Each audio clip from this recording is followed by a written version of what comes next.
L'émergence de forts déséquilibres dans le commerce international a toujours posé problème. La concentration de forts excédents sur quelques pays soulève la question de leur recyclage.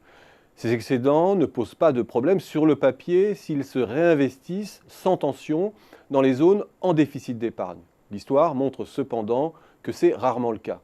Il suffit d'avoir en tête la crise pétrolière de 1973, où les excédents de l'OPEP laminèrent la demande des pays développés et trouvèrent leur résolution à travers un financement monétaire des déficits. Cela a conduit à la stagflation. Cela fut encore le cas avec ce que l'on a appelé les Global Imbalance des années 90, les excédents massifs des émergents côtoyant le déficit abyssal des États-Unis, dont le recyclage sur l'économie américaine a provoqué des bulles à répétition déstabilisantes. Et le problème se pose à la zone euro aujourd'hui, dont on sait que l'excédent des paiements est concentré sur quelques pays, notamment l'Allemagne et les Pays-Bas.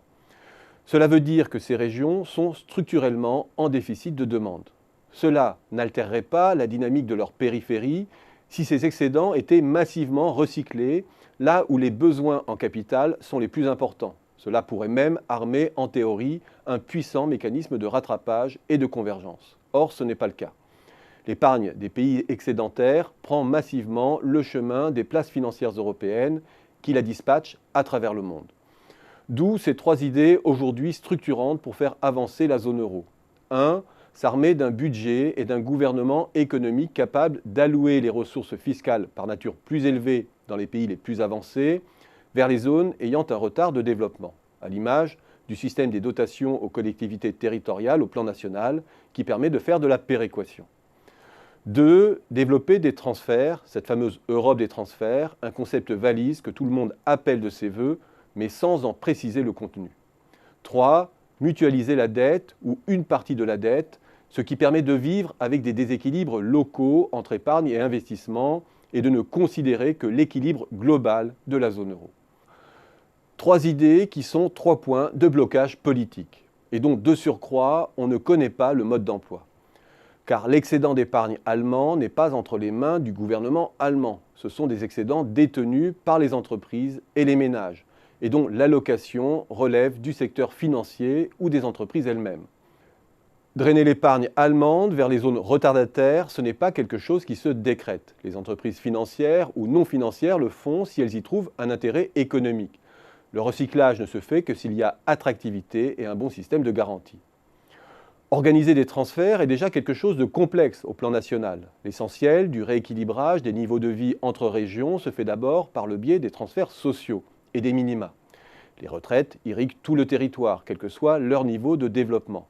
Le risque de chômage est couvert partout, selon les mêmes critères. L'accès aux soins et à la santé est identique. Tout cela permet d'égaliser les niveaux de vie indépendamment du niveau de développement d'une région.